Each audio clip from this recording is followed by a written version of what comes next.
Bila tu Cik Kuna?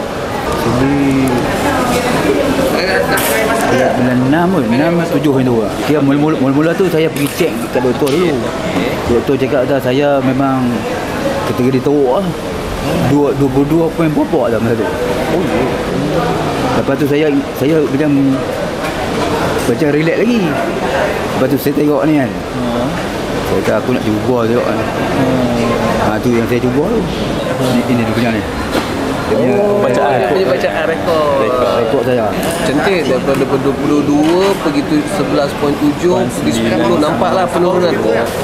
Alhamdulillah kesan lah. Maksudnya dia ada kesan seawal yang ni lah, yang pertama lah. Sebab dia dah nampak turun. Cik ada ambil ubat hospital ke sebelum-sebelum ni? Metformin ke?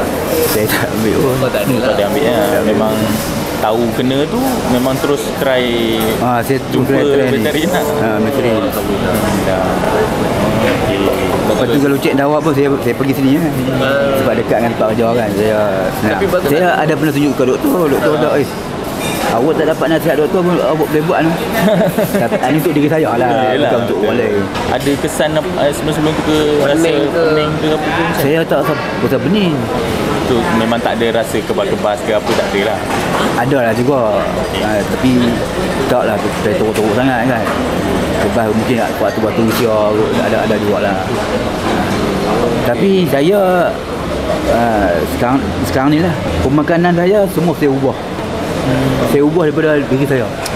Bila saya ubah diri saya kena yang ni, memang dia memang dia cantik memang dia elok. So apa perbezaan lepas Cik guna kita punya produk sebelum dengan sebelum lah, maksudnya dari segi Cik punya kesihatan? Ya alhamdulillah saya guna dia okey. Tapi pemakanan tu kena jaga juga. Dia ada rasa macam kurang lapar tak lepas Cik cuba? Saya tak rasa lapar sangat. Tak rasa lapar sangat. Maksudnya tahan lah. Dia tak jadi perubahan yang ketara lah. Maksudnya Cik rasa dekat badan Cik apa selepas makan vegetarian? Dari saya segi rasa aktiviti okey harian saya rasa okey sikit daripada sebelum ni. So sekarang ni Cik ambil berapa? 1 biji pagi, 1 biji malam ke? Saya masa saya tengah duk rancang saya ambil 2 tu pun. Mula-mula dulu. Saya ambil 2. 2 pagi 2 malam kan? Lepas tu baru turun satu-satu sekarang. Satu. Okay, betul. Kita nak tanya apa saran Cik untuk orang yang kat luar sana yang belum mencuba lagi vegetarian untuk dia punya dengan kesan ni. Itulah saya syurga lah kalau yang mana yang belum mencuba tu lebih baik cubalah. Sebab benda ni kadang-kadang kita tak usaha diri kita, siapa lagi nak tolong kita. Kita kena cubalah.